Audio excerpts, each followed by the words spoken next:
हर रात घर लौटने से पहले वह अपने दरवाजे के बाहर खूब सारा अल्कोहल छिड़कता है।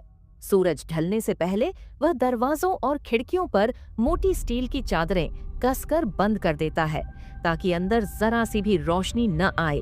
सब कुछ पक्का करने के बाद ही वह अपने कुत्ते के साथ बाथटब में छिपकर सोता है, क्योंकि रात की दुनिया अब खतरनाक राक्षसों के कब्जे में है।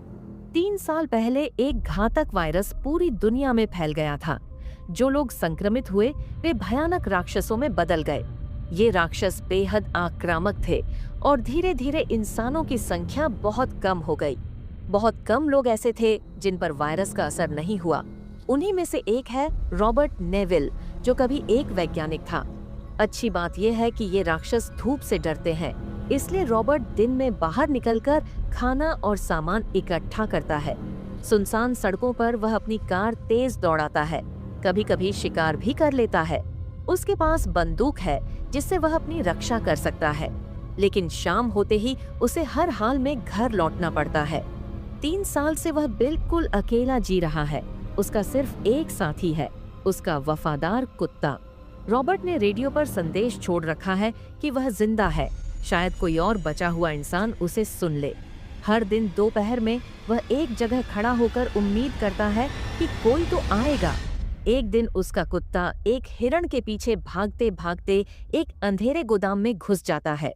रॉबर्ट जानता है कि अंधेरा मतलब खतरा, क्योंकि वहीं राक्षस छिपे रहते हैं।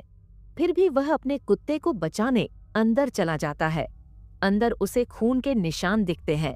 डरते डरते आगे बढ़ते हुए वह अपने कुत्ते को ढूंढ लेता है, लेकिन तभी राक्षस हमला कर देते हैं। वह किसी तरह धूप की मदद से बच निकलता है। इसके बाद रॉबर्ट एक योजना बनाता है। वह एक राक्षस को पकड़कर अपने लैब में ले आता है ताकि उस पर दवा का परीक्षण कर सके। वह अपने खून से एक इलाज बनाने की कोशिश कर रहा है। कई बार असफल होने के बाद उसे उम्मीद की एक किरण दिखती है, लेकिन जिस मादा राक्षस को वह पकड़कर लाया था वह उनके नेता की साथी होती है। अब राक्षस उससे बदला लेने लगते हैं। एक दिन रॉबर्ट को एहसास होता है कि राक्षस पहले से ज्यादा समझदार हो गए हैं। वे जाल बिछाने लगे हैं। एक हमले में उसका कुत्ता बुरी तरह घायल हो जाता है। वह उसे बचाने की पूरी कोशिश करता है, लेकिन आखिरकार उसे अपने ही हाथों उसे शांत करना पड़ता है। ये पल उसकी जिंदगी का सबसे दर्दनाक पल होता है। अब वह पूरी तरह टूट जाता है।